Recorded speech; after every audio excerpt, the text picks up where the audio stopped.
WF representing Palace, so let's tell you about Palace. Rolling straight to the ceiling, crowns and crystals, top like journeys, dishing out malice. Hold up, South London's grandest, far from bandits. Anything earned for a goal of elevation, just passing the team over here might finish out bright future, we can't vanish. SE25 any day, that's sellers.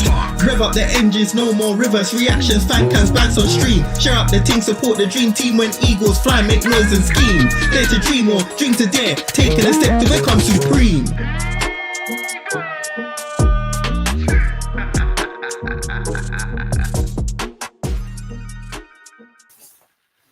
How we doing, lovely people? Welcome to the mid-season watch-along of Hamarkameratene versus Crystal Palace. We've already kicked off, so not much time really to get into things. So I have the scoreboard down there.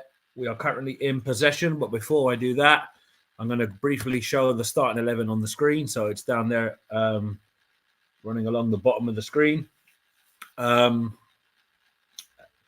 And hopefully we get a good few minutes in the legs from a lot of these players, because obviously we don't play until the quarter-final of the FA Cup against Fulham, because Newcastle are in the League Cup this weekend. Is it this weekend or is it the following weekend?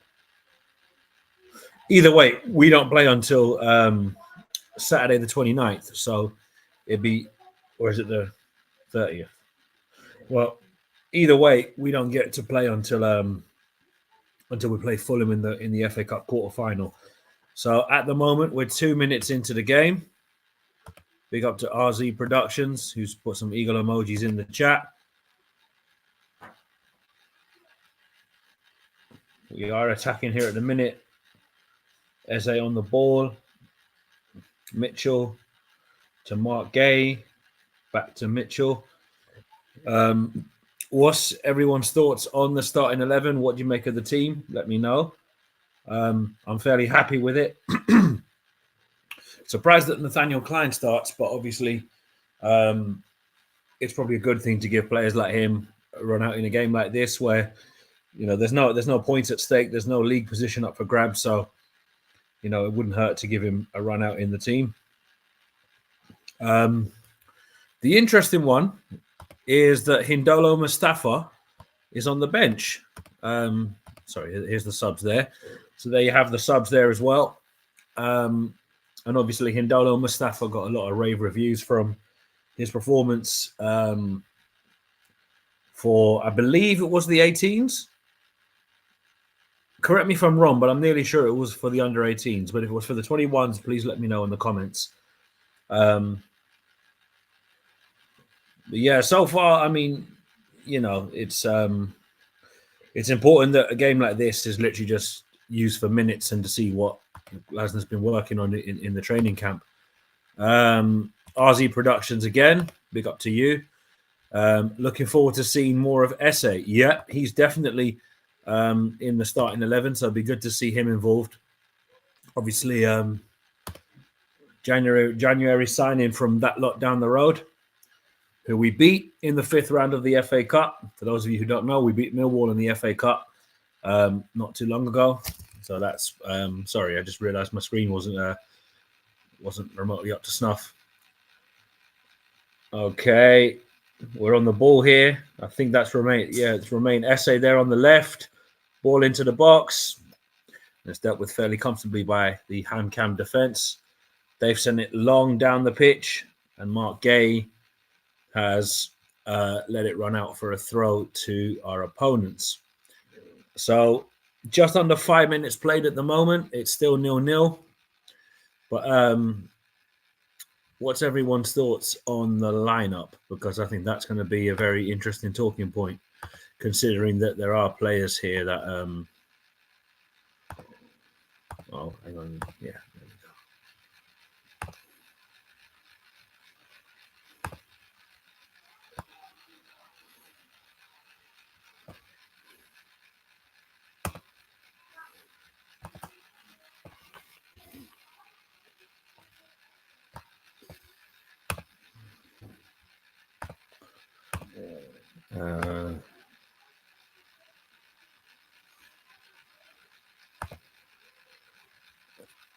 I'm not going to read that name, but big up. This will be a good practice on breaking down a low block. 100%. That's something that we have struggled with since Glasner's been at the club, mainly because we used to play that brand of football under Allardyce, Pardew, Hodgson, even Frank de Boer. Dark days, man. Dark days. Bloody hell. What was that? All right, Henderson's in possession of the ball. This game is being played at the Marbella Football Centre, by the way, so there'll naturally be no fans there. Why did he take so long to move the ball there? What is he doing? Man's doing a very, very worrying impression of Wayne Hennessy with that kind of behaviour. If you know, you know. Wayne Hennessy, Aston Villa, 2016. Yeah, Streets will never forget that clangor of a performance, but we move.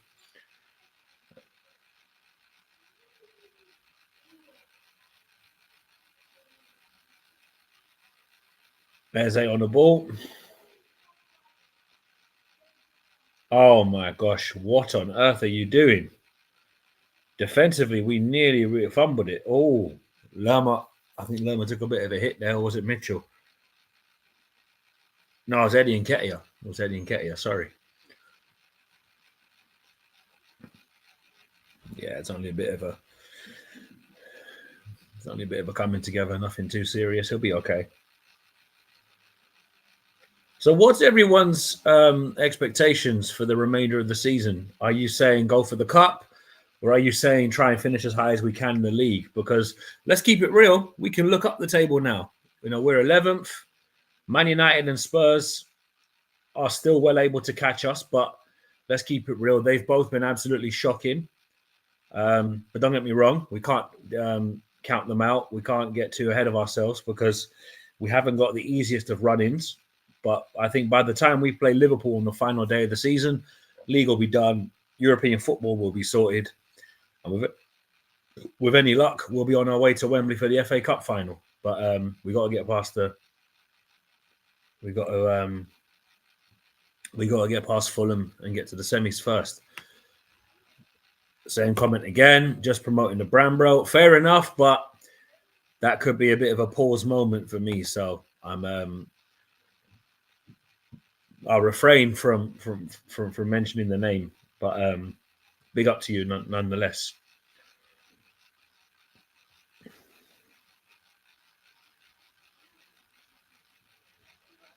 Come on, Mitchell. There you go. That's better. No, hospital passes around the back. What are we doing? Oh my Lord. Hospital passes. Brother. And I can't lie, Caleb Kapora has not done himself any favours there, to be honest. Mind you, it's not solely on him, to be fair. It's not solely on him.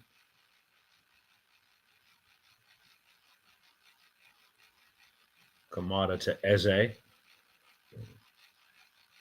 Go on, Mitchell.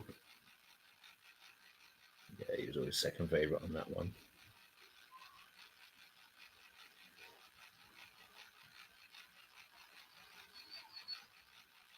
So yeah, people, what do you expect will be our points return from our upcoming Premier League games?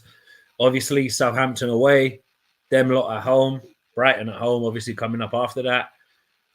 Thankfully, Will Hughes is back for Brighton, which is a massive relief because, let's be honest, if we can't beat Ipswich and Southampton without Will Hughes, we're in trouble. My phone's timing out there on the screen, so I'm just going to have to make sure that doesn't keep doing that. That's a bit annoying. But not even 10 minutes played, people. It is still 0-0. We've got a bit of defending to do here at the moment. And I think that's run out for a corner. Yeah, it's a corner to the opposition. Yeah, so far not much to really write home about, to be perfectly honest. But it's the opening exchanges, really. I wouldn't expect it to be all out. Goals galore, especially only 10 minutes in. But glint of Eze and Esse there. I would like to see more of Romain Esse in the first team, but obviously I think this season he'll be used sparingly. Probably similar to how Elise was when he first joined from Reading. we didn't really see Michael Olise in the first team until like the start of his second season at the club. So with any luck, we'll see more of him. Okay, Palace goal kick.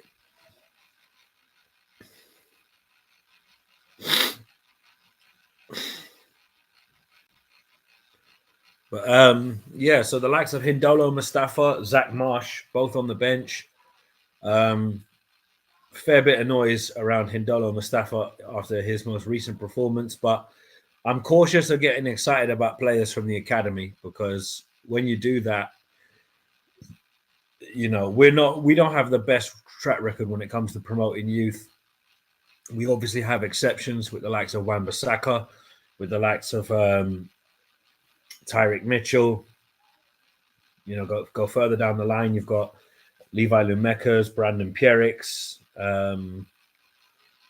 who else? Hiram Boateng and David Boateng, David Ozo, of course, who's come back from Derby after being injured. Obviously, Raksaki's on loan at Sheffield United. Be sure to check out the Loan Life series that the club posted on the channel, the official club channel, I should mention, because it's a very good watch. Okay, I think, yeah, that's gone out for a throw to the opposition. Defensively, we're looking a bit suspect here. I'm not going to lie. I mean, we got the right amount of challenges in to not gift an absolute gift of a goal, but Palace almost had an attack there, but it's broken down at the worst possible point. Nothing new there. But obviously, Mateta, you know, hopefully he'll be back for the remainder of the season soon, because obviously that injury he suffered in the big one against them lot up the road, or should I say them lot up the train tracks, you know, Millwall. That I don't know how Michael Oliver didn't see that. That's crazy. That's absolutely crazy. Well, sorry, Eze on the ball here. I believe that was Eddie Nketiah. Okay. We need to get the ball way further forward. Yeah, that's offside. Yeah, that's offside. Oh, Lord. Daichi Kamada, player in shot. I think he was the player that was involved in that.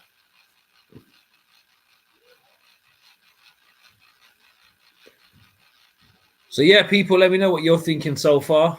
7 of you watching the watch along right now. So, big up to all of you for joining me. I must apologize for not being on a bit earlier, but just had to make sure I wasn't having any technical problems before we went live.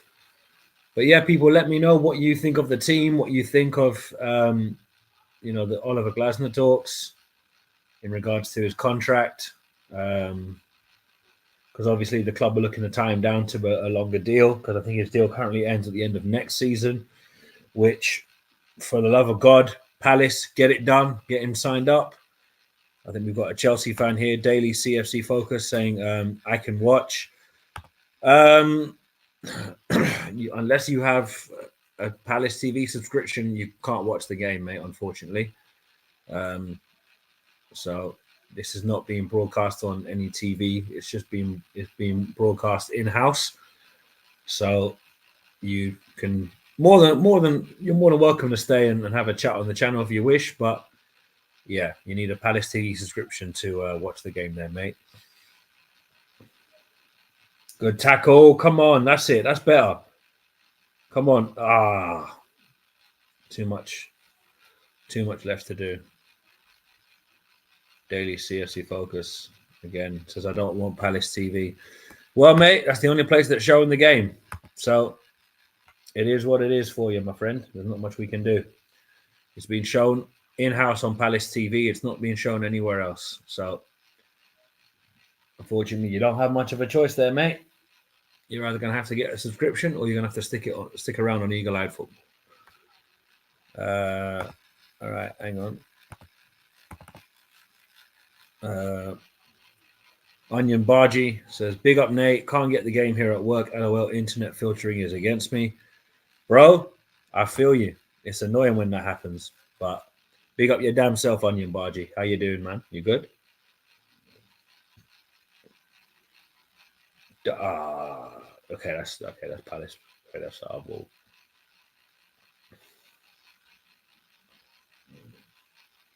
Onion, what are your thoughts on the remainder of our season? If you're a Palace fan, I don't know if you are or not. So forgive me if I'm being a bit ignorant. But if you are a Palace fan, what do you make of our prospects for the end of the season? Because if you'd have said to me in January we'd be in the FA Cup quarterfinals, we'd get to the quarterfinal of the League Cup, and we'd be 11th, and we're looking up the table, I would have laughed in your face. But it's great to see the turnaround. It's great to see that the players are fully behind the manager. And the manager's the most important signing we'll make from now until the window. You know, get him on a new, longer contract. And we're laughing. 100% we're laughing. Onion Bargy saying Glasner a new contract. 100%, mate. 100%. Absolutely. Get him on a new deal 100%. Remain essay here on the ball for Palace. Lovely skill. Great feet. Essay again. Klein. Kamada. Come on. Free ball. Free ball. Gay. Eze. Go on, Ebs.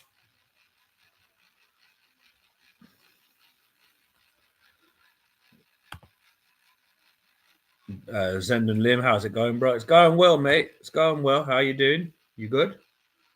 Chance here for Palace. Oh, not far away. Not far away at all, to be fair. He ballooned it, but great feet there from, I believe, Romain Esse. That's what we want to see from him. Obviously, having come from Millwall, it's great to sign, your local rival's best player, especially for how much we got him for, because that's just crazy, because I think he really has got a lot of potential to go on that Michael Elise trajectory. I'm not saying he's as good as Elise. That's absolutely wild to say that with so little time played for the club. But Millwall fans particularly were raving about him before we signed him. Damo1168 says, "Big up. What time am I on?" And I've just gone past the 18-minute mark on my stream. 18 minutes, 10 seconds is the time I'm on now. So I don't know if you're either ahead or behind me, but pause. I don't know if you're ahead of me or you're having to catch up to me. So yeah, sorry, it's one of them. Anyway, we have the ball back in possession. Come on, Palace. I mean, this game really don't mean anything, so I'm not going to be as animated as I would be if we were playing poorly, to be honest, because I don't see the point. I don't think Eze is going to get there in time. Oh, he actually does. Fair play to him. He needs an option, though. That's it, Mitchell. That's it. Kamada. Look how forward Mark Gay he is. Here's Adam Wharton. Oh, my Lord. Eze.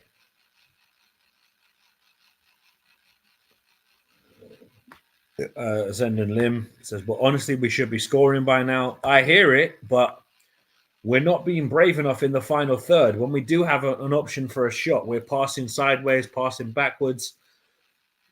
But let's keep it a buck. This game doesn't really mean anything aside from minutes in the legs and an opportunity to see certain players get minutes. So, but see, again, this is what I'm saying. Good build up there, but we didn't make it count. Actually, hang on. Eddie and Ketia. Yeah, see, again, it's more of the same. We're getting into good areas, but we're not capitalizing on it. And it's not solely on Eddie and Ketia that chance was missed, because he didn't get a shot away. But why is this timing out? That's so annoying. That's actually jarring. I'm not gonna lie. Give me one sec there.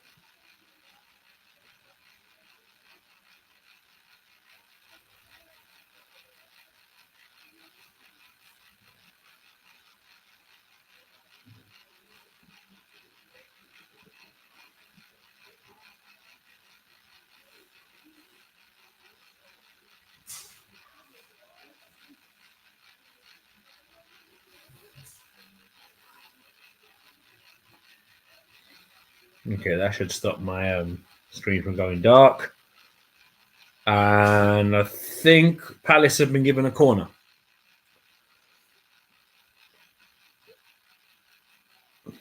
Okay, so I just missed this half chance that was fairly easily scooped up by Henderson. So now it's Palace's corner. Eddie and Nketiah are standing right in front of the goalkeeper. It's in games like this you want Mateta there to be terrorizing the goalkeeper because of it, his strength and his physicality. Corners in from Adam Wharton. Ball at the back stick, cleared away rather haphazardly by Hamcam. And we have it in possession from Abere Eze. They're just showing a replay of the corner. Not the best routine I've seen, but it don't really matter too tough, to be honest with you. That's going to be a goal kick to the opposition. I take it our Chelsea friend has decided not to stay on Eagle-Eyed Football then, seeing as he wanted to know how does he watch the game. Okay, so that's what they didn't show was the cross from Eze into Nketiah, which I'll be honest, it left a lot to be desired, but still, it's an effort. I didn't even know that this team existed, to be honest, before the friendly was announced. But obviously, this is good for them to be playing because this qualifies for them in their pre-season, I believe. Because obviously, I think they've got a summer league similar to the league here in Ireland. It's a summer league in Ireland as well. So, yeah, for them, it's they play pre-season games this time of the year, and then they'd get they get their league. Their league gets underway in the summertime, and I think that's very much the case in Norway as well, considering how cold that part of the world is. Just under 25 minutes played, 0-0. Not an awful lot to write home about, if I'm honest. We might have something there, but no, that pass could be scouted from a mile away. Right idea by Esse to try and find Nketiah, but no, defender has to be getting that. If he doesn't, then he needs to be playing a different sport. Possible danger here, not for us, but for the opposition. And no, I think that's a Palace corner. Sweet.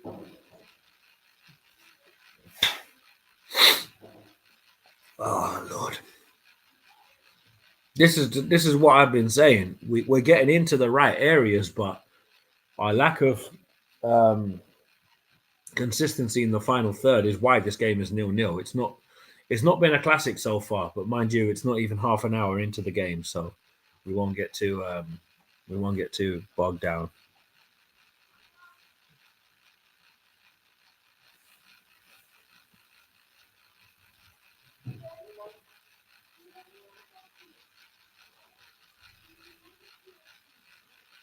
Okay, just about cleared away. Mark Gay in possession of the ball. Eze. That's it. Come on. Caleb Kapora. Kamada.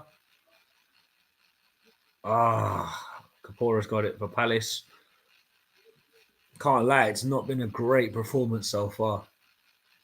But to be honest, a game like this, performance isn't even the objective. It's literally minutes in the legs. It's an opportunity for Glasner to work on a few things that he probably wouldn't get the time to do so in the league. So, but it is good to see Daichi Kamada is actually getting minutes, because I think a lot of the abuse that people direct at him is unfair. I know somebody tried to call us out on the channel for what they perceive to be racism aimed at Kamada, but frankly, I don't think that's the case. I mean, we're not remotely interested in picking on players for how they look or what country they're from. Once they wear that Crystal Palace shirt, we back every player to the hilt. We have our opinions on players, but opinions are subjective. They can change from minute to minute. So I don't really think anyone should be throwing the racist tag around without actual factual evidence in regards to backing it up. Because let's keep it a buck. Why would we be racist about one of our own players? Bear in mind, the whole entire Eagle-Eyed Football team is from a diverse racial spectrum. So it's not like we're all from the same type of cloth. We're all from different walks of life. We just happen to support Crystal Palace, and we all are on this channel together to support the team. Anyway, didn't mean to go on a bit of a tangent there, but just wanted to address a comment that was made about Eagle-Eyed Football and Daichi Kamada and all that sort of thing. But again, we've wasted a fairly promising set piece, resulting in a goal kick to our opponents. Not great, to be honest with you. Not great at all. Oh, gosh. There we go. That's better. Got to keep an eye on the time. 16 people watching right now, so big up to every single one of you that's watching. I'd love to have more excitement and enthusiasm for this game, to be honest with you, but little to nothing has happened, really. They've barely troubled us. We've barely troubled them. It's not been a great one so far. Zen and Lim, exactly. I'm not going to repeat the language, but it's not been a classic. Let's keep it a buck. It's not been a classic by any stretch. It's been fairly poor in the opening 27 minutes. Well in, Mark. Well in. That's it. Come on. Oh. See again. There's no runners on that. And therein lies the problem. And Mitchell gives away a silly free kick. I mean, there's an argument maybe that their number 7 bought the contact, but for me it looked like it was a free kick. So I'm not gonna be salty. But it's not been a classic. Let's keep it a buck. It's not been a classic so far. Great ball. Nketiah tries to play a clever ball towards Eze, but for some reason the pass is overcooked and they're able to clear their lines fairly easily. Oh, Lord. This could be a very, very difficult game to stay awake for because it's not been a classic. Okay.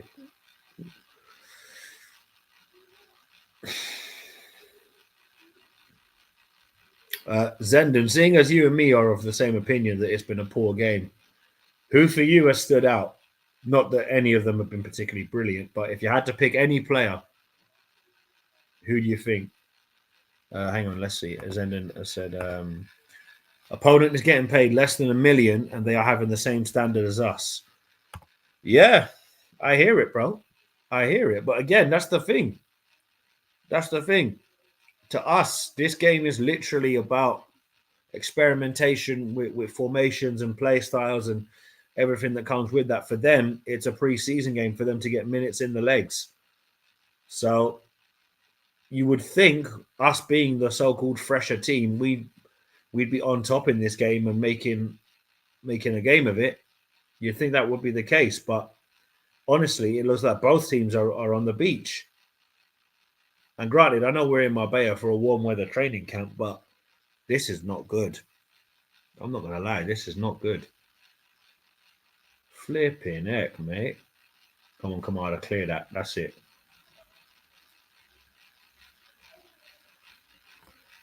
Big up to Daniel Mason. He says, Kamada has produced a few decent moments, but he's been mostly poor. He's got no credit in the bank to fall back on. Very true. Very true. But I do think he gets a bit of a harsh rep from the fans because obviously there was a lot of fanfare around him signing. Obviously, he worked with Glasner at Frankfurt. So, I think given time, there could be a player there. But, with him being a free agent, obviously, oh, God. We've been stung before signing free agents. You look at Max Meyer and how bad of a signing that was. The less said about that, the better, because obviously everybody got a bit too gassed when he joined, and that wasn't all that much. Sorry, Zendon says, I didn't pay to watch, so I'm watching through the timeline. Okay, so you're following it on Twitter. Okay, fair enough. Half an hour gone, 0-0. Not by any stretch a great game of football, if I'm perfectly honest here, people.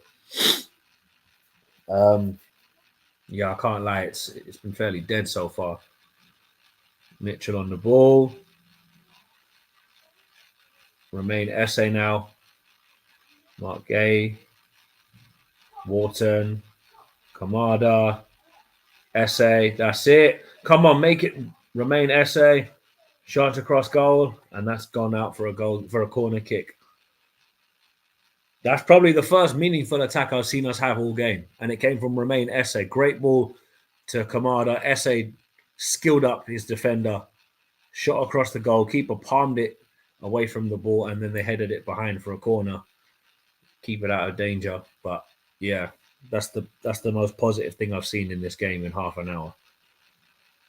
I'm actually regretting agreeing to do the watch along now. I can't lie. Oh, this is terrible. With any luck, we'll get a goal here, and that'll probably liven up the mood a bit. But I won't hold my breath. Corner comes in, and it's straight over the bar. Goal kick to the opposition, I think. No, another corner. Another corner, sorry. Oh, this is dreadful, man. This is dreadful. This is absolutely boring to watch.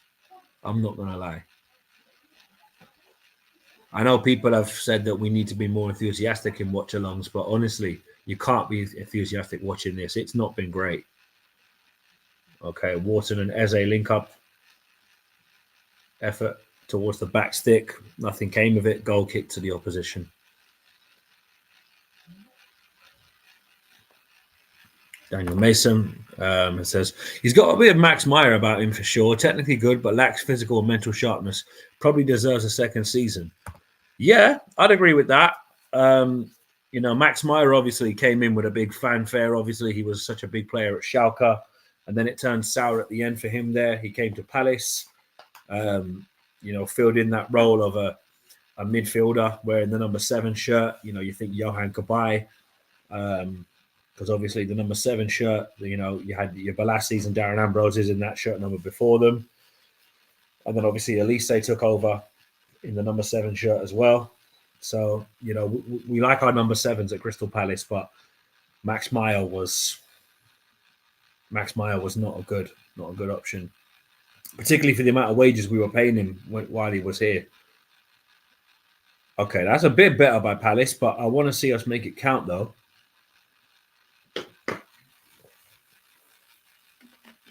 And again, the opportunity to play it forward, we're playing it back.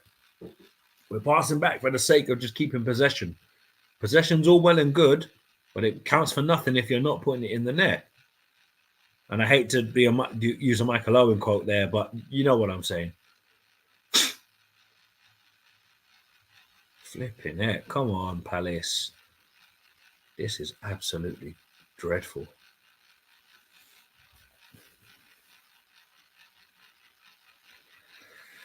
Oh, gosh. Big up to Onion Bargy. He says, have I missed anything? Mate, I'm not going to lie. You haven't missed anything. It's been dreadful. It's been dreadful. And James Marr says, what channel are you watching? I'm watching the official broadcast on Palace TV through the Crystal Palace app on my Android phone. So this is not being broadcast anywhere else. It's only being broadcast on the Palace TV. It's only been broadcast in-house on Palace TV. Zenden Lim, wonder where we can watch online. It's literally only on the Palace TV app from what I've heard. But you may be able to find a pirated stream if you can. But from what I can tell, I think it's strictly on Palace TV. But then again, I don't know. I don't know, folks. James Marr says, thank you. Yeah, you're welcome, mate. 100%. Thanks for stopping by. 12 people as of yet watching the watch along. 35 minutes in, free kick to the opposition. Didn't even see what happened. I was so busy answering comments. Come on, Ebbs. That's it. That's it. That's better. That's better. That's better. No mucking about. There you go. That's better. Yeah, just send it long. I don't really care too much about it. Okay. Throw in to the opposition. I'm loving this home kit, by the way. The home kit is really nice this year. I'm glad I bought it, to be honest, when I was in London for the Villa game. I'm glad I bought it then. Well worth the £40. But the replica kits are so expensive, man. £40 every season for a home shirt. Or was it £60 actually? It might have been £60 actually. Yeah, £60. Yeah. 60 quid for a replica shirt. Bloody hell. Yeah, that's a corner to the opposition. They appealed for that from early.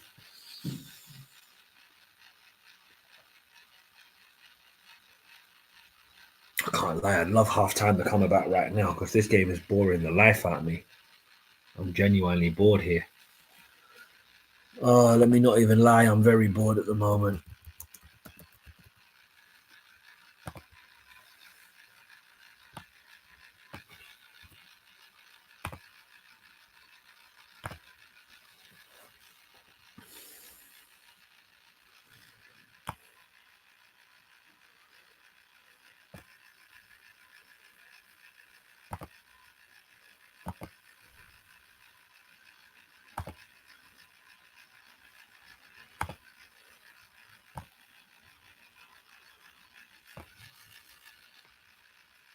Oh, snap. What happened there?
Zenden Lim, he's getting tired. Brother, I don't even know how I'm still watching this, to be honest. I feel like locking this off. Truth be told, I really don't feel like watching the second half, but yeah, it's not been a classic. Let's keep it a buck. It has not been a classic by any stretch. Oh my gosh, this is just desperate. Oh Lord. What I will do, people, is at halftime, if you want to jump on and have your say, I will put a link in the chat for people to join the stream for halftime, so that you can give me your thoughts on the game and whatnot. So stay tuned for that. We'll also have a section at full time for people to have their say on the game. I'll just have a chat about Palace in general. But yeah, this game has not been one for the football purists. Oh my Lord, that was so very close. Although I think offside was just called in our favour. Oh wow, that's cool. That's what a ball across the box, though. Oh my word, that was proper brick. That was proper British house. Lump it across the box high into the air. That was proper Pulis ball, Allardyce ball settings. Jesus, that was not good from defensively from us. That was shocking. That was absolutely shocking. We have the ball here at the moment. Come on, Palace. But I've actually not had a chance to talk about the Ipswich game since the Ipswich game. Chance here. Oh, just wide from Nketiah. Obviously, I was there for the Villa game because I'd flown to London for a funeral. So that was a very tough visit back home to London for me. But it was great to see the Eagle-Eyed Football Boys. Great to see Patrick from Back of the Nest and Dee from Back of the Nest. Shout out to the Back of the Nest team. You know, we got a lot of love for them over there on their channel. They've shown us a lot of love on their channel, so make sure you check out Back of the Nest as well. But yeah, obviously the Ipswich game, I saw that, Ismail Assar scored with minutes to go, got us the win, and obviously it moved us higher up the table. Oh, what on earth? The corners. Oh my God, am I watching Roy Hodgson football? The set pieces from us today have been absolutely awful. Oh, wow, that's crazy. That's crazy. Not to mention shocking, but neither here nor there.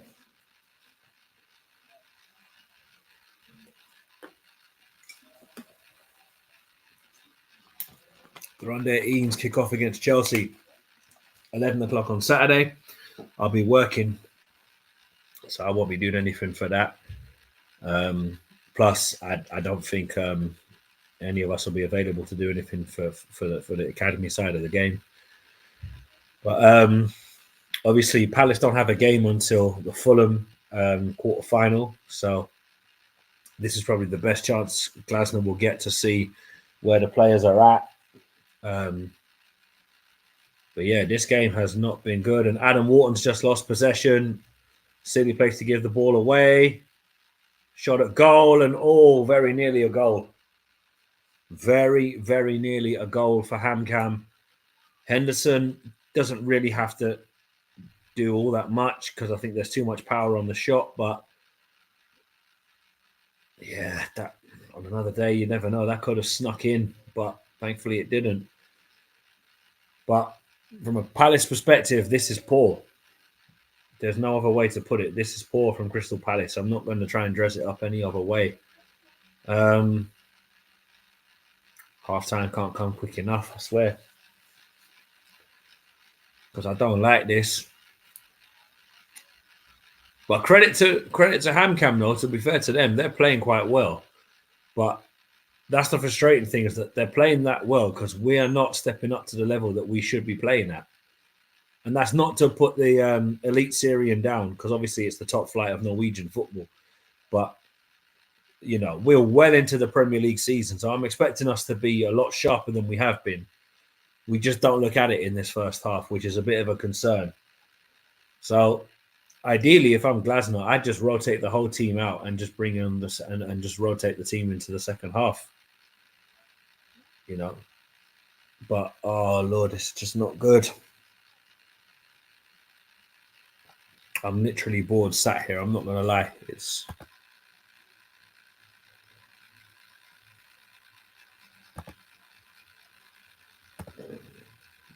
just going to get the link ready. In case anyone wants to join, the link will be in the chat for you to jump on and have your say before the second half kicks off. As soon as half time is as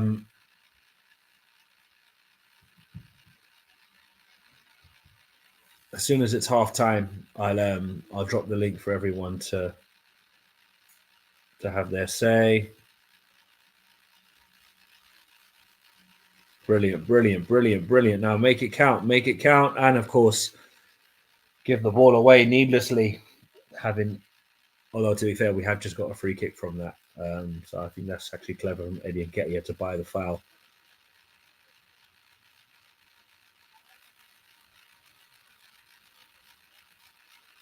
Not even by the foul. It's a definite foul. What am I talking about? Eze, go on. That's him. Go on, Ebbs.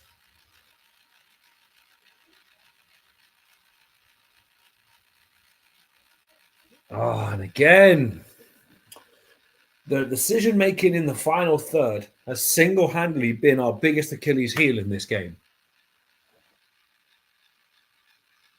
Kamada plays a simple pass out to Mitchell, who crosses the ball into the box, and between two players, neither of them can get the effort on target. Although I think a Hamcam defender may have got a touch to send it out for a corner. Corner to Palace. The set pieces have been poor this game, so thankfully we haven't tried to lump it into the box. And again, oh my days. We are playing Stoke City Brexit-ish house football. And there we go. That's half time. Thank the Lord. Oh my word. Wow, that was very difficult. That was a difficult watch in the first half. Just give me 1 sec, folks. I'm just going to quickly adjust the score banner here, and then I'll post the link in the chat. Okay, where is it now? Oh snap! Where'd I put it? Oh snap!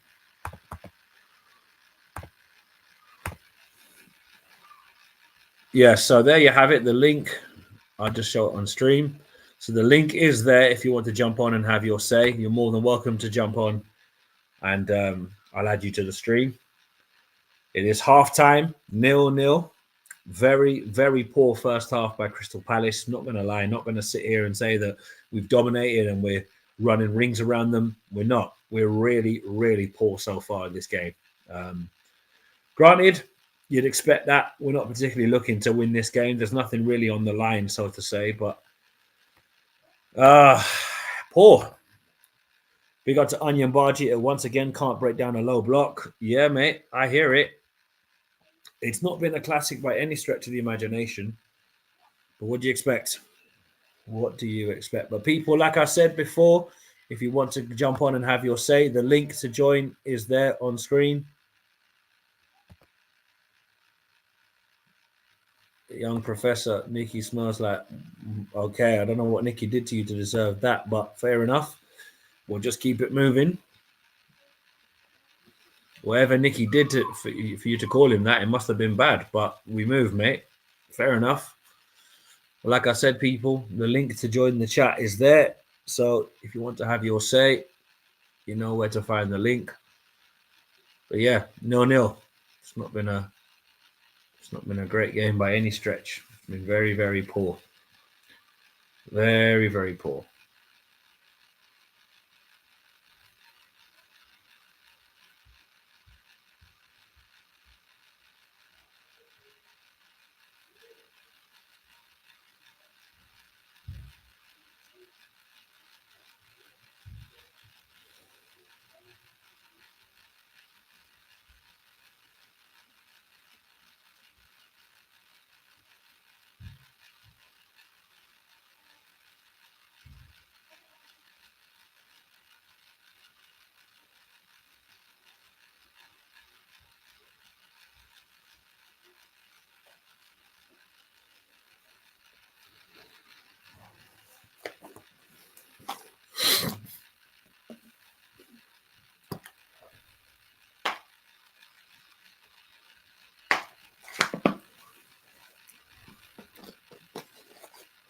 Nikki out here catching strays off people. Crazy. Oh, Lord. First half was dreadful. Actually, let me just... Yeah, sorry. There you go, folks. Half time. It is 0-0. I forgot to put the banner back up. Oh, my Lord. I really, really regret agreeing to do a watch along for this. I'm not going to lie. Hopefully the second half is better because, my word, this is dreadful. This is absolutely dreadful.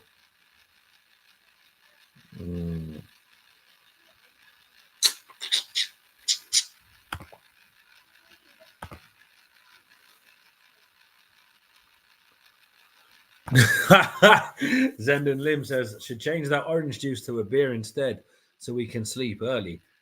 Bro, I'm not going to lie. If it wasn't 10 to 4 in the afternoon here in Ireland, I probably would be drinking. But yeah, nah, I wouldn't be drinking this early in the day, man. It's not for me. It's not for me. But I hear it, man. I hear it. It's been an absolutely dreadful first half. I mean, the scoreline alone tells you how bad it's been because we haven't tested their keeper at all. Mind you, to be fair, they haven't really tested ours either, but you'd expect this to be a routine win, but it's proven to be anything but from that first half showing. Oh, Lord. I'm sat here bored out of my mind because this game has just been absolutely toilet. Just toilet. No other way around it. It's been poor. Oh, Lord. Okay, disregard that. That's just a notification on my watch.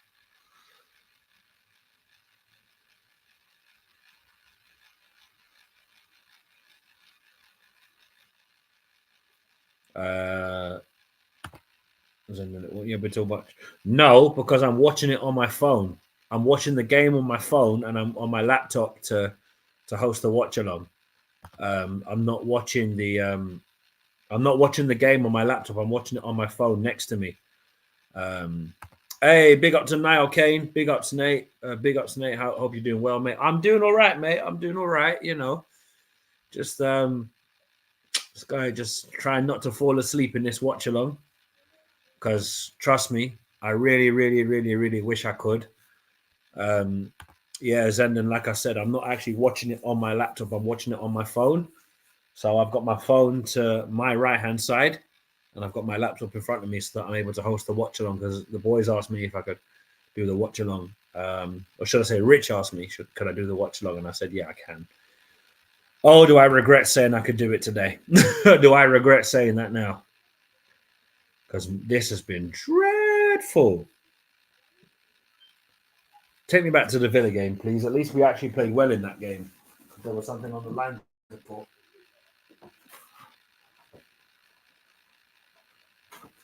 There you go. Oh, Lord.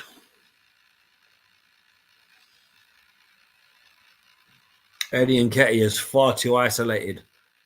He hasn't had much to work with. Eze and Esse, they keep passing back when they should be passing forward.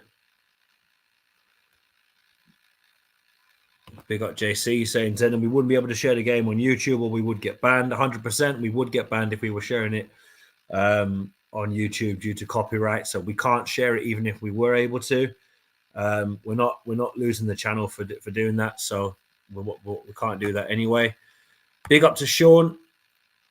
Why, bro? I don't know why, bro. You tell me. I don't know why, but if you're saying yo, bro, then obviously big up yourself, Sean. Shout out JC. You're lucky you're not doing this watch along, mate, because I'm trying so hard not to fall asleep.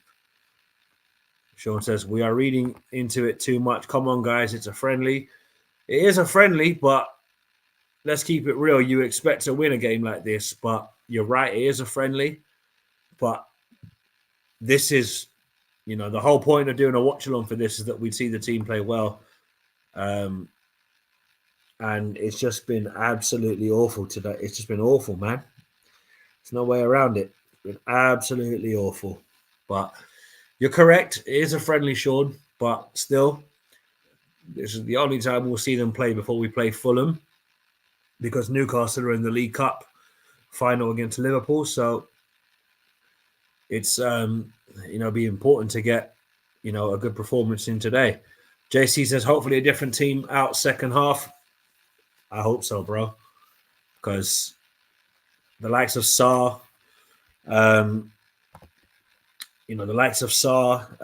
Munoz, who else? Devaney. There's a couple of other players that would do brilliantly in this scenario. França, not so much Hindolo Mustafa. I think he's still one that's too quite raw and just very much one for the future, hopefully. Sean says, we are asking for too much. Let the kids get some minutes.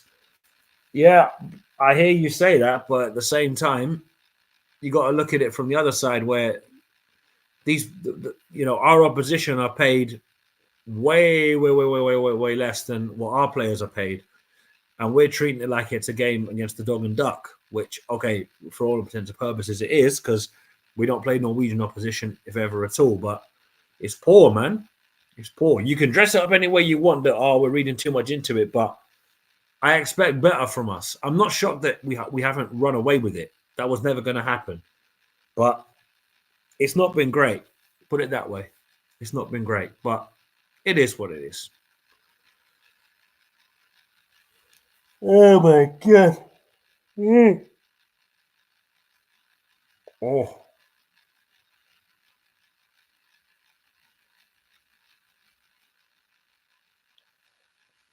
Oh, man.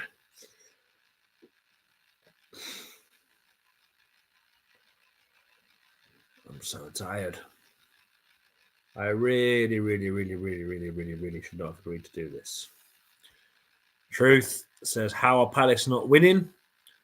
Very simple. When we do get into the final third, we're not creating enough and we're not taking chances when they present themselves. To their credit, our opponents are defending quite well, but we're not being clinical enough and we're not being decisive enough in the final third.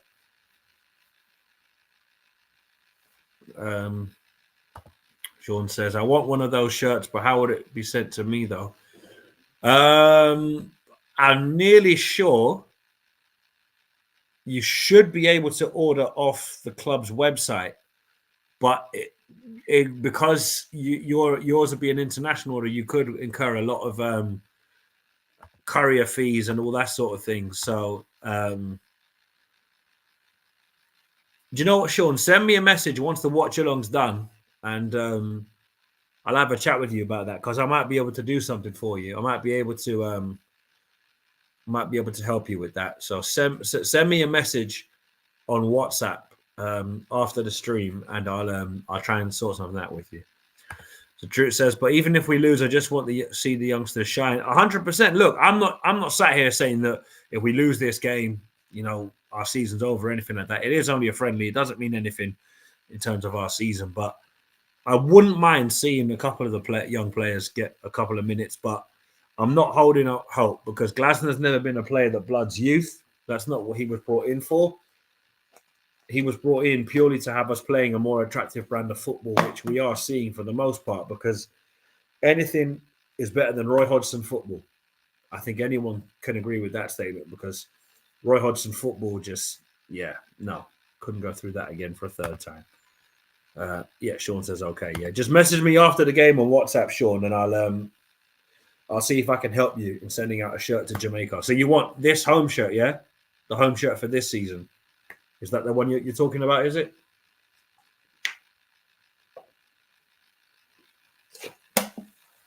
Oh, flipping heck. Oh, shocking first half. Neither team were particularly great, but it is only a friendly, people. I've been a bit too negative in my my view of the game, but because I want to see the team doing well, and we weren't doing well in that game, I can't lie. I was probably a bit too negative than I should have been. Okay, Sean, so you're saying it is this home kit. Okay, yeah. Send me a message at full time, and I'll see if I can help you get a source of home shirt because I'll help you in getting a home shirt sent to Jamaica. No problem, mate. Oh Lord, I don't want to be here. I really don't, but it is what it is. It is what it is.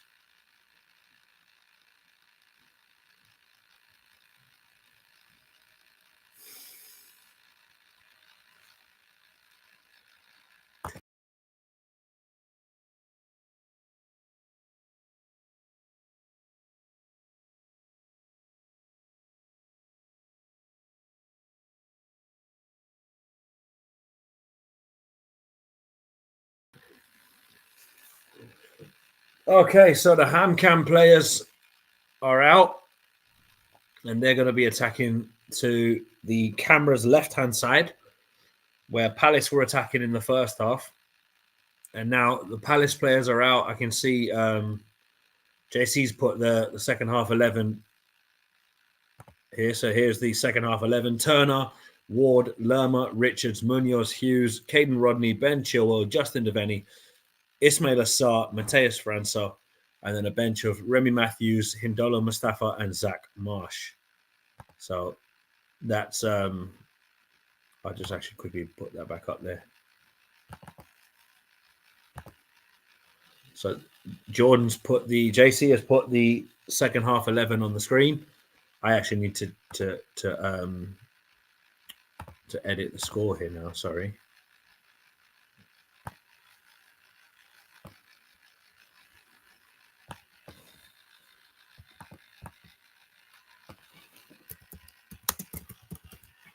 Oh, snap. Whoops.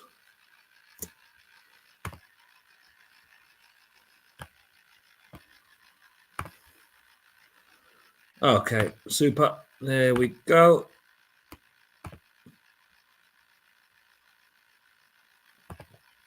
And França coming in. He's already on the pitch, mate. Glasner has deliberately rotated the whole entire team. So the second half 11, for Sean, who probably hasn't seen that message, is Matt Turner in goal, Joel Ward, Jefferson Lerma, Chris Richards, and Daniel Munoz. In defence, we've got Will Hughes and Caden Rodney, and Ben Chilwell. So Munoz, so Ward, Lerma, and Richards as the back three. Munoz and Chilwell as wing backs. Hughes, Rodney, and Devaney in the midfield. Justin Devaney on the right, Ismail Assar up top, Mateus França on the left, and we've got Remy Matthews on the bench with Hindolo Mustafa and Zach Marsh as substitutes. But other than that, yeah, second half's underway. So with any luck, the second half will be a bit better than the first. Devaney on the ball here for Palace. Plays it back to Jefferson Lerma. Over to the left-hand side. Chris Richards over to Joel Ward. Go on, Wardy.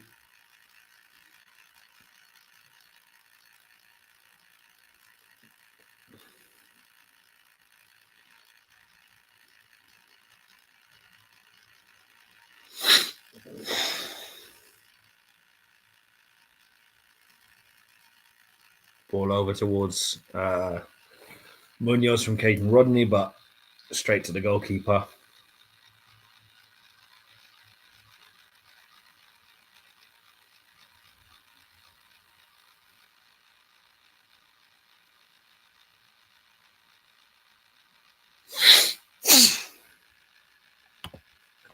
Sean says, what position is França playing? I'm assuming he's playing on the left where Eze was playing in the first half. But that probably may change. Josh Reynolds saying, bless you, mate. No, I didn't sneeze. I just had to clear my nostril out, mate. But thank you nonetheless. Hang on. Oh, shot from Palace. Turned behind by the goalkeeper. Who was that, actually? Who was that had that shot? Was it Sarr? Yeah, Ismail Assar just had a shot saved. A shot on target. And now a corner for Palace. Munoz. Although I think he's left it for someone else to step over and take it. Okay, Will Hughes, of all people, is stepping over to take it. Hughes.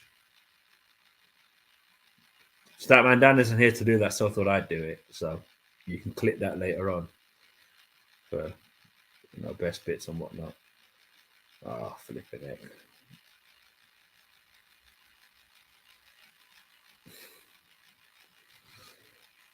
Excuse me.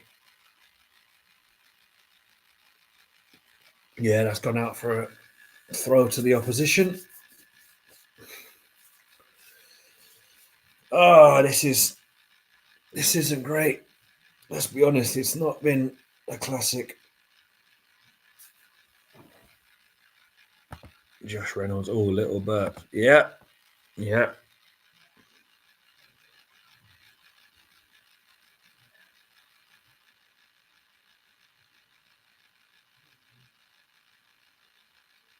Good tackle by Hughes, but no one there to capitalize on it. Opposition have the ball. What is going on? The decision making is not the best, but it's only a friendly at the end of the day.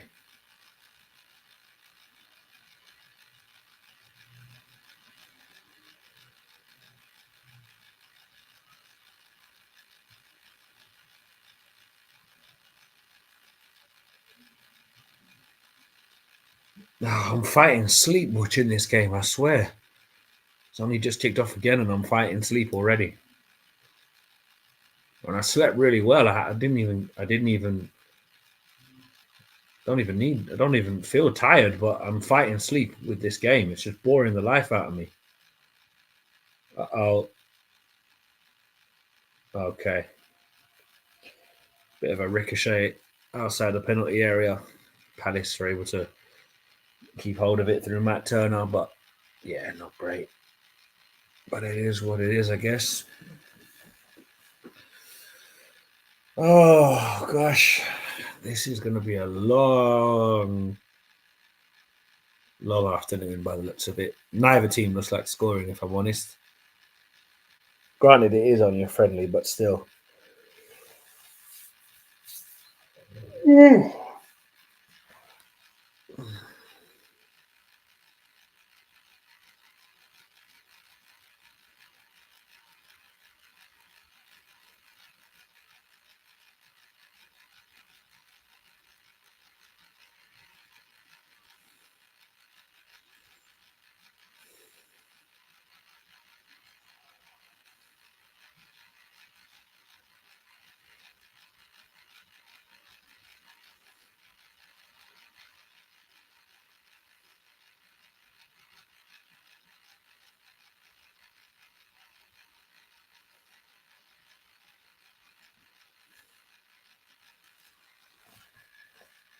This is beyond boring. Can't even lie, it's beyond boring at the moment. But it's okay.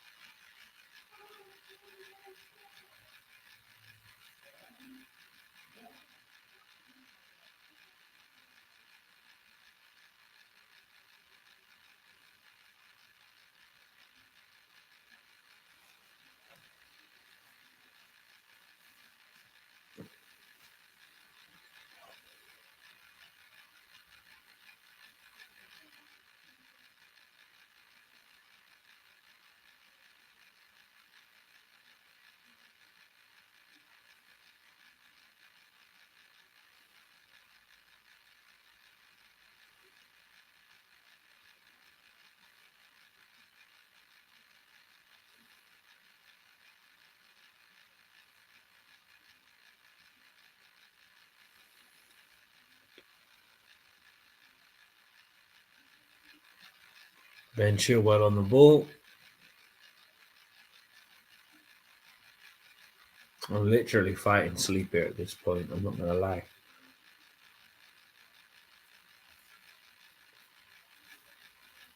Not going to get much invention this close to our own goal. Keep passing it backwards. This is why this game is 0-0. There's no creativity in this team. Which, granted, to be fair, it's not the end of the world if we don't win this game, but this is not a classic. That much is for definite. Oh, God.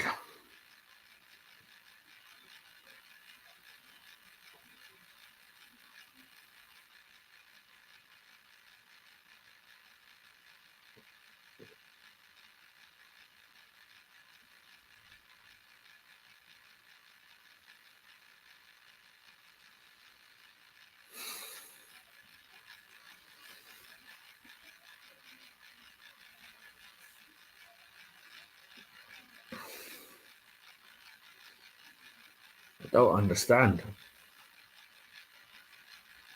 This is literally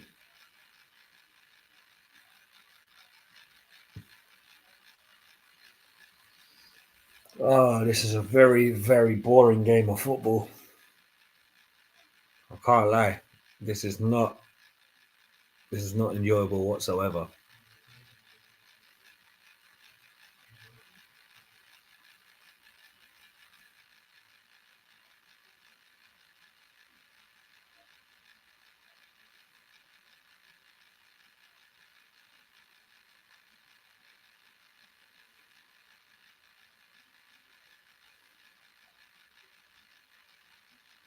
Oh my days.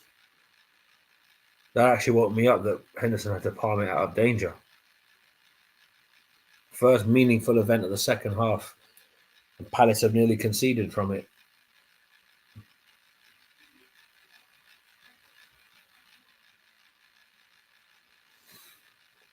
Ooh. Oh God. Oh.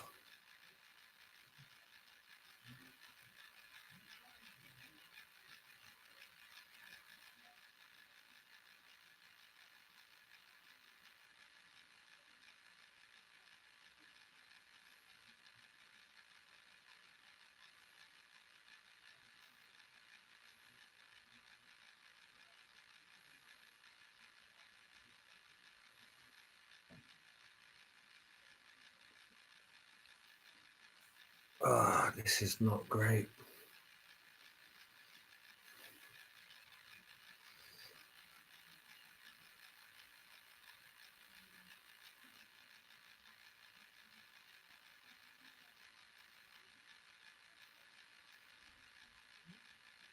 Okay, so I've just had it mentioned to me through the Eagle Eyed Football group chat that Caleb Kapora has been called up to the England under-19 squad. So big up to Caleb Kapora, and shout out Nikki for messaging the group chat and telling me that. Fair play to you, bro. Fair play. Oh, this is dreadful viewing, man. This game is absolutely dry. It's bad. Like, I think this actually could be quite close to Frank de Boer levels of bad at Crystal Palace. That's how bored I am watching this game. And that takes a lot of doing because, oh, Lord, it's not been a classic by any stretch. A goal would waken me up and probably liven this game up. But right now, neither team looks likely to score. And the opposition have come the closest between the two of us. It's so pedestrian. What are we doing? Hit and hope, hit and hope, hit and hope.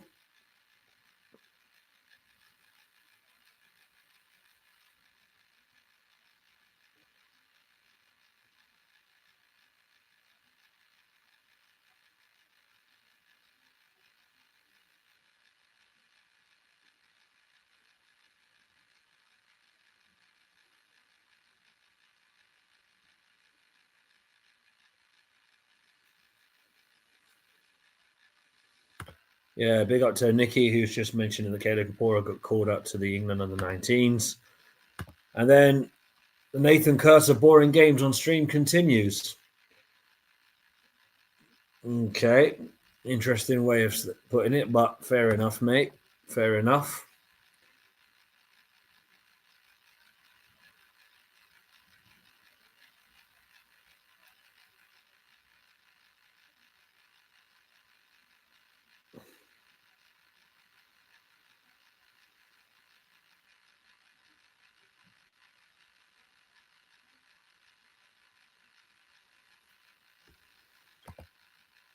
Nikki saying depression settings for Nathan. Bro, I can't lie. Chance here. Oi! 1-0. 1-0. What a goal. Mateus França. What an absolute cracking finish by França. That's a great strike. That's what you want. That's what you want to see in a game like this. Oh, my Lord. What a finish. What was that? 59th minute. There you go. 1-0. 1-0 Crystal Palace. Oh, snap. Whoops. Wrong one. There we go. That's a bit better. There you go. 1-0 to Crystal Palace. Mateus França with the goal. Finally something to talk about, because this game before that goal was absolutely dreadful. But my word, did he take his strike well. Great finish by the Brazilian. That's what I want to see from him. He goes, catches it sweetly on his left foot on the volley. Keeper can do nothing about it. Great finish. That's what I'm talking about. A big up to Rich, who's tuning in as well. França! Yeah, bro. Great finish. And Zenden Lim, like myself, is saying finally, because this game had me dying of boredom. But finally, we have something to talk about that's positive. 1-0 to Crystal Palace. Great strike by Mateus França. And we lead by a goal to nil now, people. But don't get it twisted. It's still been a poor game, even with this goal. But this goal makes it slightly more bearable. But yeah, it is what it is. 1-0 to the Palace. Let's go. Come on, Palace.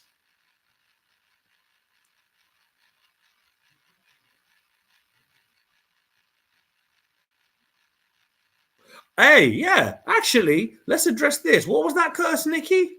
Boring games, yeah? Okay. Because the last Watchalong Nikki did, it was proper depression settings for him with the Arsenal game. You know what I'm saying? So, maybe Nikki probably shouldn't say too much too soon. But then again, that's classic Nikki for you, talking before he really should. Nate has woken up. Of course I've woken up. We've just scored, mate. Of course I've woken up. I said if we get a goal in this game, you'll see me be a lot more perked up. All right, surely that's a free. Oh, come on, ref. That should have been a free kick. Yeah, Nikki, what was that curse again? You want to run that back? What was that curse? You might have to retract that one, bro.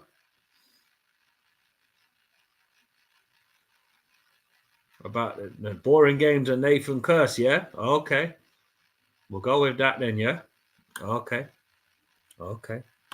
Sean says, I see why Glasner likes Wharton and França. We haven't seen enough of Mateus França to know if Glasner likes him because he's been on the shelf so much. Bro's the Brazilian Fitz Hall. He's close to one size territory in terms of his injury record. Like, bro, it's crazy. But he took his goal well. Credit to him.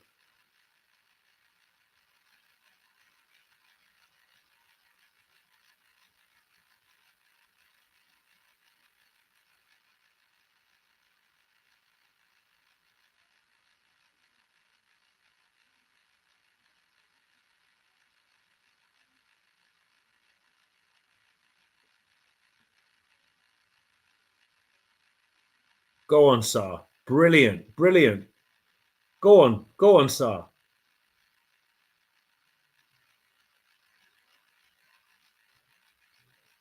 Will Hughes. Yeah, that wasn't great. That wasn't great, to be fair.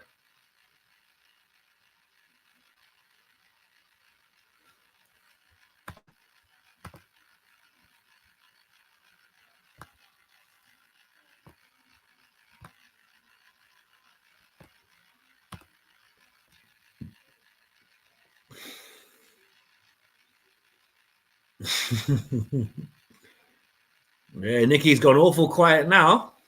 I wonder why. Nicky's gone awfully quiet. To be fair, though, apart from the goal, this has not been a great game. But we lead 1-0. That's all that matters. My Lord, this is dreadful. Will Hughes. Munoz. Back to Will Hughes. Okay. Yeah, nothing really came of that, to be fair.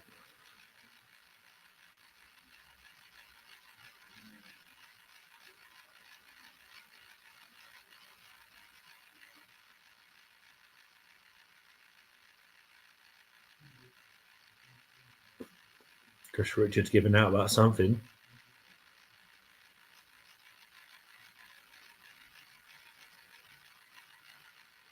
Double sub for the opposition.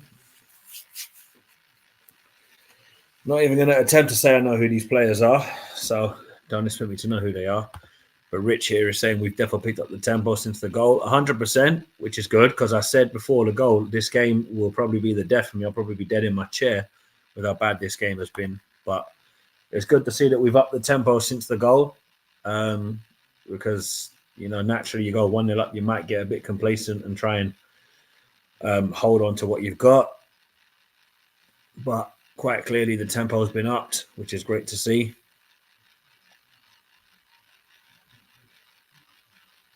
I wonder, though, do any of you reckon that Hindolo and Mustafa will get minutes in this game? Or do you think Glasner might just not bother? I personally don't think he will, but I'd love to be proven wrong and see if he can get a bit of minutes. Rich says, I have my board on freeze, pretending I'm planning whilst watching game and listening to your commentary. But to be honest, mate, my commentary has been fairly non-existent because until the goal, I was literally sat here fighting sleep. But I appreciate the support, my guy. And Rich is saying hopefully Hindo gets minutes. Yeah, 100%. I'd love to see him get a couple of minutes. I know that a lot of people were raving about him, particularly Nikki in the group chat. You know, Nikki was singing his praises in the GC not too long ago. But yeah, another goal would not be a bad thing, to be honest. But the main thing is we are 1-0 up in this game.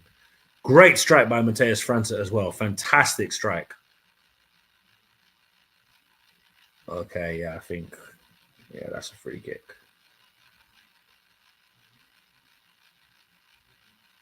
Although I think he bought the commentary there. I think he bought the contact there. Me personally, I think he bought the contact. He bought the commentary. Bloody hell. Sean says that he loves França. All right, mate. Steady on. Steady on. Steady on. No, I know what you mean, mate. I know what you mean, but just be careful how you word that, especially around the Eagle Eye Football Group. Okay, Matt Turner's had to collect that very calmly and cleanly. Come on, come on, come on, come on. Don't muck around with it. Come on.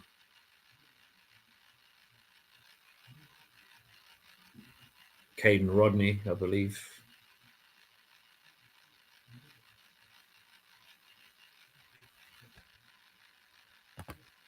Stephen Neal, can you being some commentary? If you're referring to can I give you some commentary, I'll do my best, but there's not an awful lot happening, although Palace are on the attack here. Cross into the box, goes behind for a goal kick. Not an awful lot to... Oh, no, sorry, shame. Sorry, it goes out for a corner. My apologies. Out for a corner to Crystal Palace. 1-0, 67 minutes on the clock now. Truth. Yo, França first goal, big deal. How did he score it? Left-footed volley. Keeper could do nothing about it, and in straight into the back of the net. Keeper maybe got a glimpse of a touch to it, but couldn't do anything about it. And well taken volley by Matheus França. Palace still on the ball here. Justin Devenny. I think he might be looking. Yeah, he's looking for a more safer of a pass. Finds Ben Chilwell. Chilwell over to Will Hughes. And Will Hughes gives it back to Ben Chilwell. Come on, a bit more proactive than this, lads. Caden Rodney on the ball now. Over to Justin Devenny on the left-hand side. Oh, sorry, right-hand side. Joel Ward. Who's that?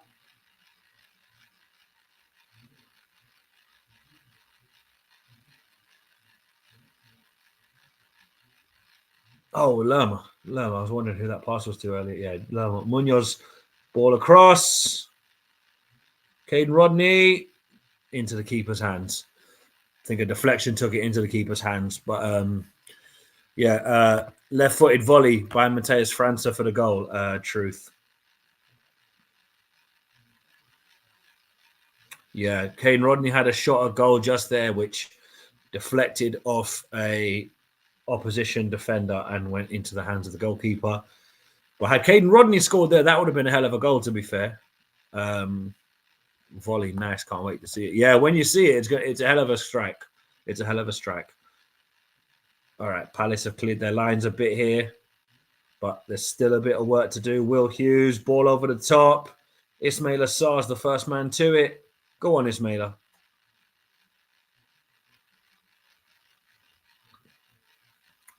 And instead of going forward, which would have been, for me, the better option, they've decided to try and play it around.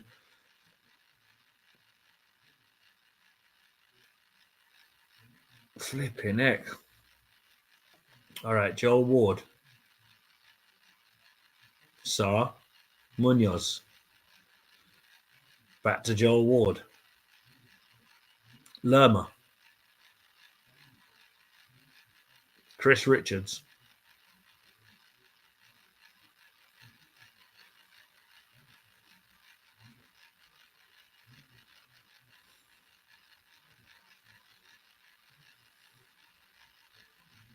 Justin Devenny looks so composed in midfield, man.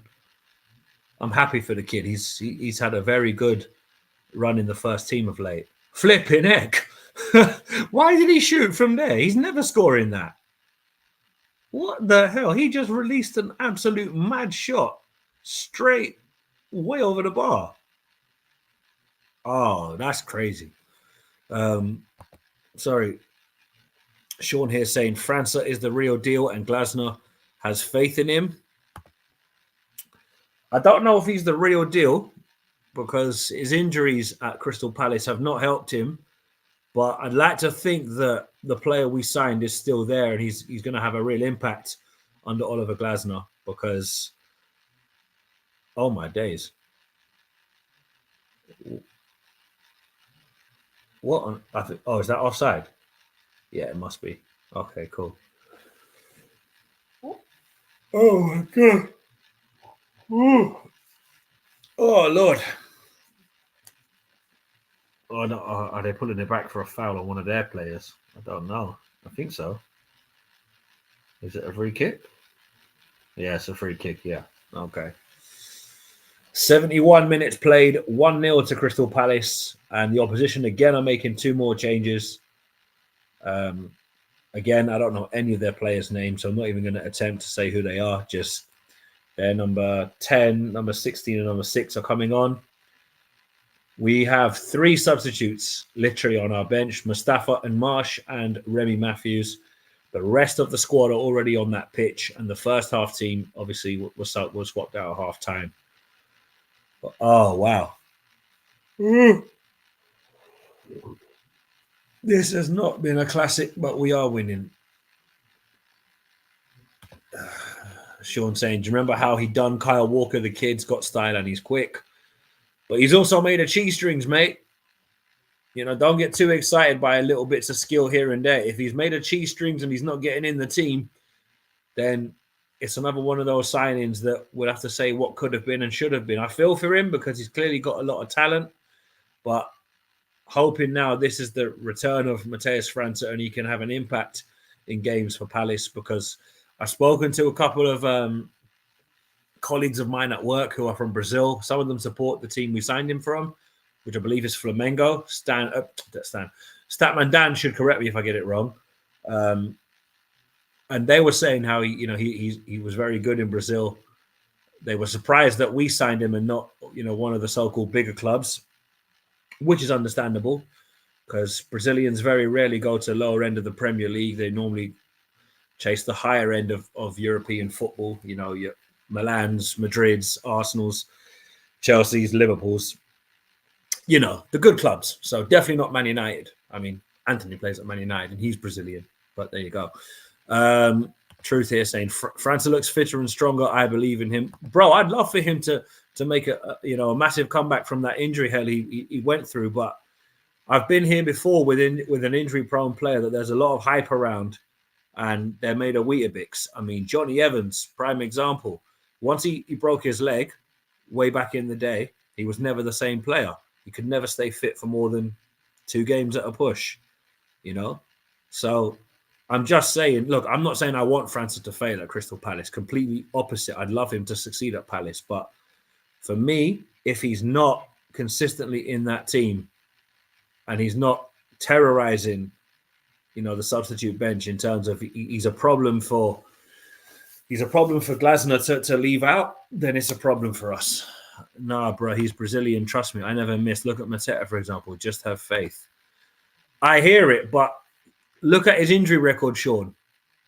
His injury record alone is not something to disregard and be like, oh, well, that's in the past. Mateta, I'll freely admit, I gave up on him very early. I'm not going to deny that. And I was glad that Mateta proved me wrong because I held up my hands and said, you know what, I got that one wrong. I've no shame in admitting that. But a lot of people wrote off Mateta. A lot of people had done that, and I was no exception. I was one of those people. Oh God! I hope França comes good because there is a player there for sure. There's definitely a player there, but it's whether or not he can stay fit. That's the key. If he stays fit, then I'll back him. But if he gets injured again, I'm done with him. Because this is the thing. We've been way too generous to players that are never fit. There's too much sentiment around a lot of the players at this football club. And that is what frustrates people like me, is that I get that people have their favorite players. And when their favorite players aren't what they used to be, it's hard to see past that. Because look, I was a huge fan of Glenn Murray's at Crystal Palace. But once he had that ACL injury, he was never quite the same after that. And yes, that's a major injury, which is naturally going to affect everything about your game. But by the time Murray left for Bournemouth, he was never the player he was when we signed him from them lot in the first, in the first place. Come on. Hughes on the ball here. Truth is saying it's a miracle he stayed fit for this long. But credit to him, because if he can stay this fit, and get himself firmly into the picture and become a selection headache for Oliver Glasner and for us as fans, I'm here for it. I would love to see Matheus França tormenting fullbacks in the Premier League for us. Because I got excited when we signed this kid, because I knew that Real Madrid and Barcelona were chasing him. So for him to come to us was clearly a great indication of what the club's prepared to offer players like that. And Sean is saying, yeah, I hear you. Glasner is going to manage his minutes. Of course, 100%. And that's what you want him to do. I'm not sat here, Sean, saying I don't want França playing. Complete opposite. I want to see him play.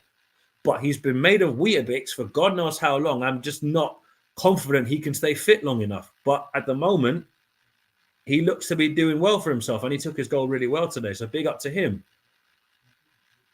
Apologies to anyone actually expecting any commentary here. I'm just trying to respond to people's comments.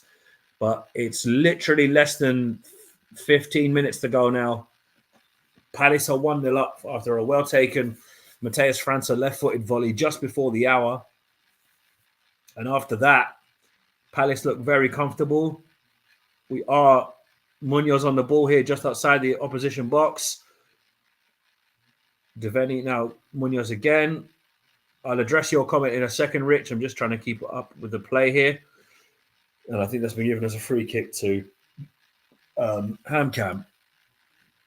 I hope Glasner signs a new deal.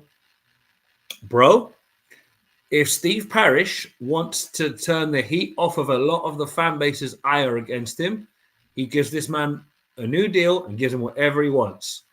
Whatever amount of money Glasner needs, you give it to him. No diddy. Because I can't lie. Glasner, for me, feels like the manager we all wanted.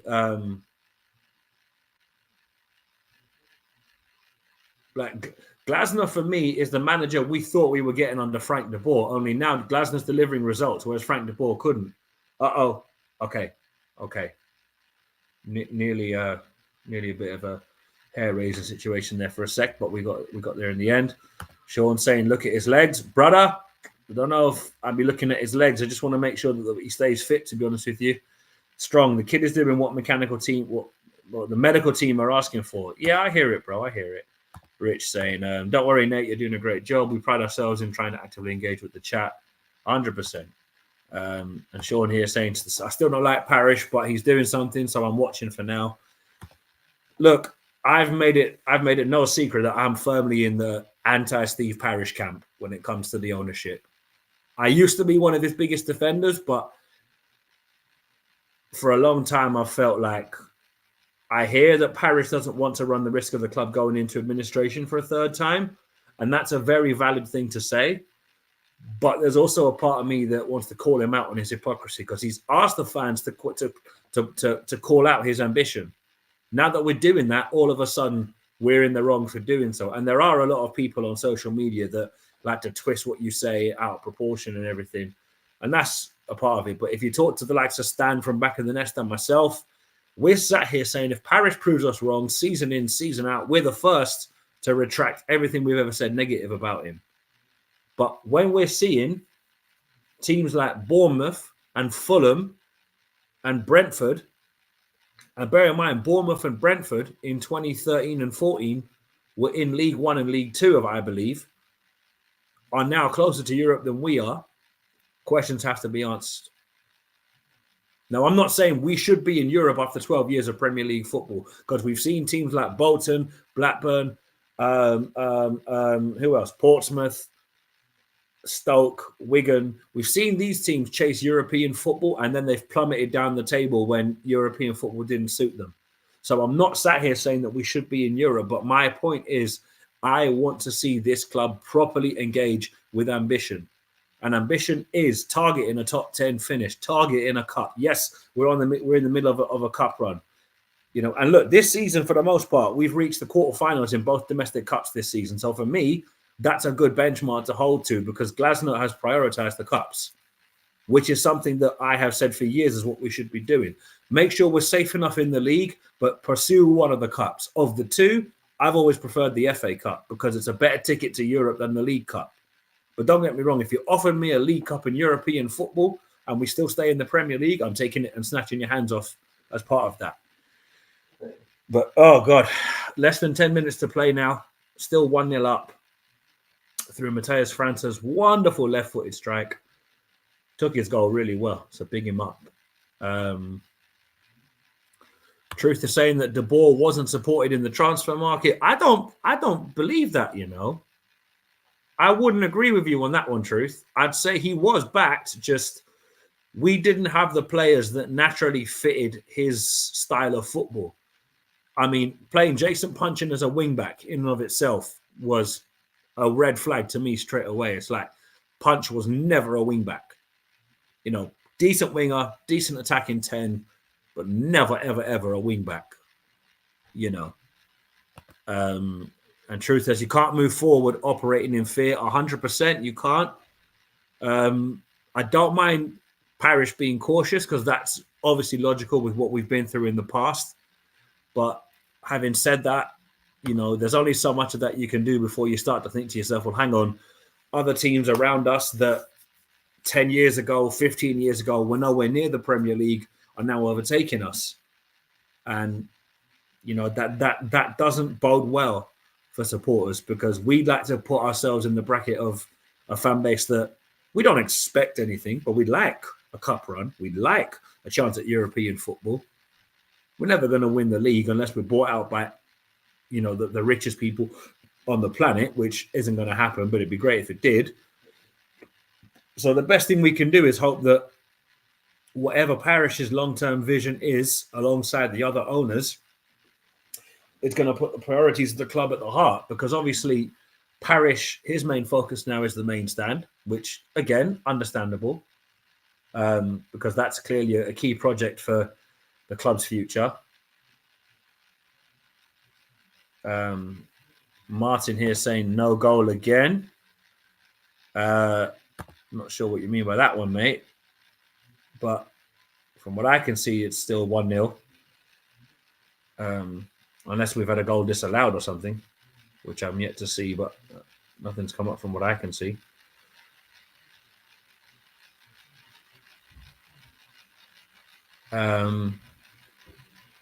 But yeah, like I said before I answered Martin's comment, I know that people will naturally gravitate towards the main stand being, you know, the next big project that the club wants to accomplish and finalize. And I'm here for it because I'd love to see the main stand rebuilt to reflect the progress the club's been through since 2010, particularly under Steve Parish. Because look, as much as I don't like the guy, I'm not going to take it away from him that he really has done far better for the club than Ron Nodes and Goldberg.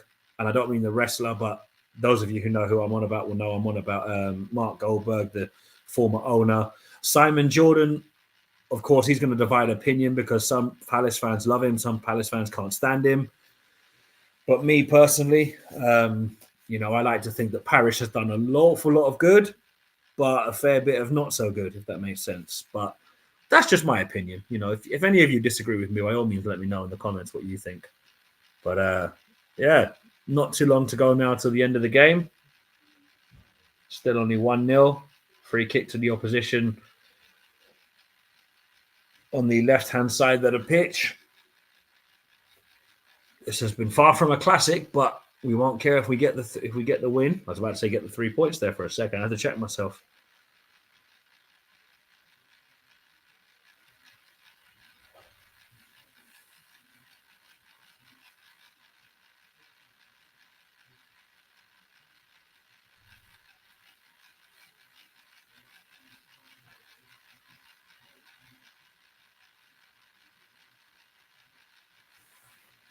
Oh, Lord.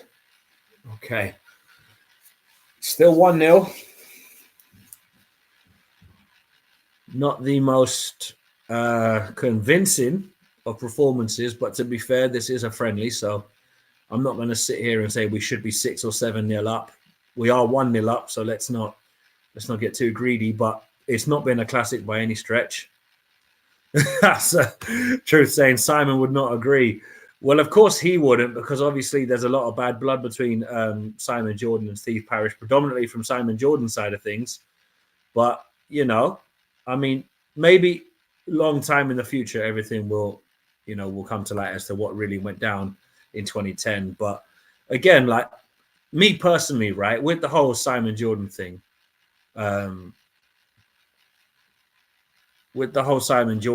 I personally don't hate Simon Jordan, because a lot of the good he did for the club is why we are where we are now. Okay, Munoz, ball across. Sarr shoots wide of the mark. But yeah, like I said, obviously that it's no secret that Simon Jordan absolutely vehemently despises Steve Parish, because Jordan claims that Parish got the club on the cheap, and when Jordan asked him to help him, he said he couldn't do it. And then all of a sudden, when it was clear nobody else was coming forward with a bid, Parish and the other three took over.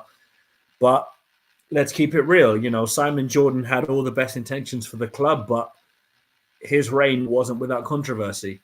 I mean, you look back at the scenario, the palaver that went around him saying that he bought back the ground off Ron Nodes when he hadn't, and all of that. And then obviously there's the whole Ian Dowie situation after we got relegated from the Prem in 2005, because that was a circus and a half. But then again, we were dealing with the clowns, so it's fitting that we have to bring them into the conversation briefly. But yeah, people, it's 1-0 Palace. Since the goal, nothing's really happened, to be honest. It's not really been much of a game, really. It's just been kind of Palace are looking to see the game out. Hamarkameratene don't really look particularly phased. They're 1-0 down. I think they're just taking this game in for the minutes. But we're not out of the woods just yet. But Munoz has managed to get the ball out to Justin Devaney. Devaney will more than likely want to get a pass off here, and he does so. And that's come to Mateus França.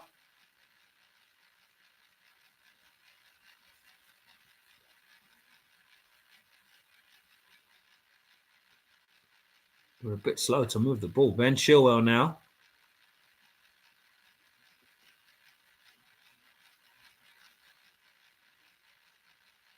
Okay, that comes to nothing but a goal kick for the Ops. I don't think Mustafa's going to be making an appearance off the bench, unfortunately. Be great if he did, but I understand why he isn't. But yeah, obviously, this end of the season now, we're coming up to the business end of the campaign. FA Cup quarter-final coming up. What's everyone's thoughts on that? Because I'm really excited for that. I think it's going to be a great game playing Fulham. That's a part of London I know well, seeing as I'm from that part of London. But thankfully, I never went to a Fulham game as my first football game. I went to a Palace game because I could never sit in a ground that has a neutral end. Oh, God, no. No. But I like Fulham. They're a decent football club. They have got that one plonker of a fan. It's Ibs. A bit of that Fulham tactico. Yeah, he's a bit of a plonker, but the majority of Fulham fans are all right. Rich saying the conditions are actually mad out there. Oh, is it? Oh, right. Okay. Mind you, yeah, it's that time of year where the weather's a bit up and down because it's changing from winter to spring. So that kind of makes sense. Fair enough. But yeah, like I said, people, FA Cup quarter-final coming up. I know that the EEF team are really excited for it because obviously, should we get past Fulham, that's a trip to Wembley. And obviously, the last time EEF were at Wembley, it didn't end well on the day, but we had a cracking day up that day because it's always good to meet up at Wembley for Palace games. But for it to be EEF in, I think, was it our first year we did that? Was it our first year of the channel we did that? It must have been. Yeah, I think it was. Yeah, I think the first year of our channel, where we were all a part of the team, we'd all met up at Wembley for the FA Cup semi-final against Chelsea, where we lost, unfortunately. But I think now, with it only being Man City to worry about, and then every other team. Oh my God! Their goalkeeper had got away with that. That was kind of mad.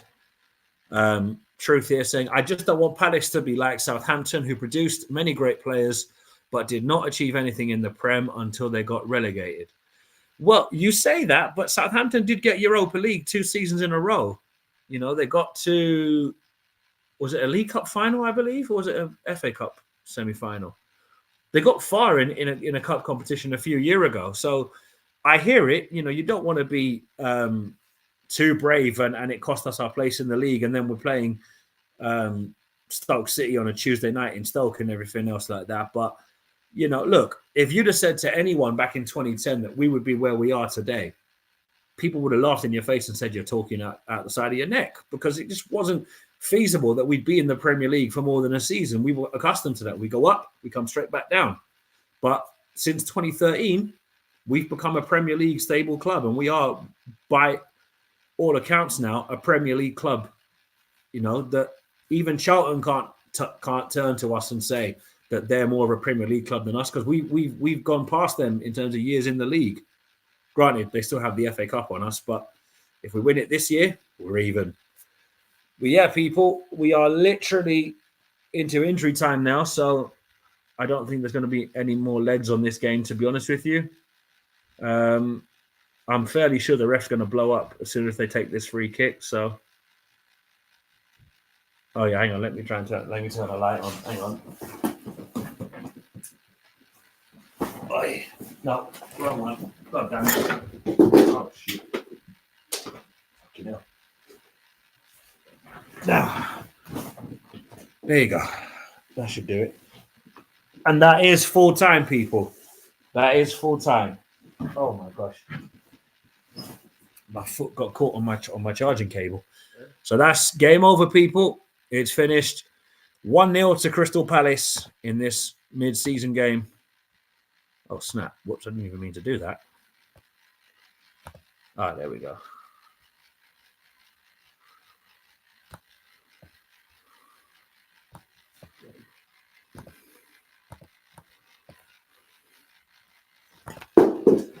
Oh, gosh.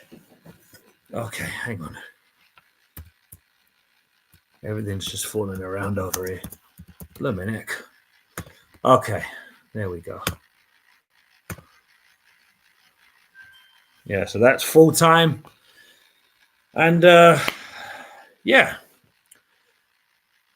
What I'll do is, before I go, I'm going to open up the phone line. So if anyone wants to jump on and have their say, I'm going to post a link in the chat real quick.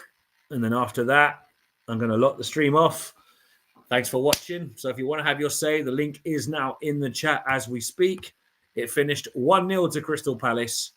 There's the link right there. Anyone wants to jump in and have their say, by all means, please do. Because if not, I'll give it another minute or so, and then I'm going to lock the stream off, and that's all from me. Yeah, 1-0 win. Better than nothing, right? Better than nothing. Great finish by França. Good to see him back on the pitch and getting minutes in the legs. Got a great finish off his left foot. I think, yeah, okay. Give it another 30 seconds or so, and then I'll lock the stream off.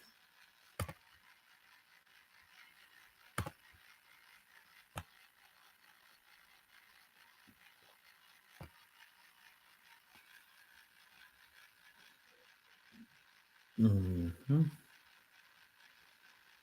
Okay, I don't think anyone's going to join me, folks. So with all that being said, I'm going to leave it here.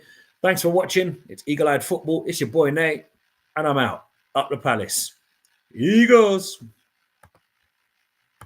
Oh, snap. Oh, snap. Okay, yeah, no, I found it. Yeah, sorry, folks. Like I said, it's your boy, Nate. Up the Palace. And we'll see you in the next one. Take it easy.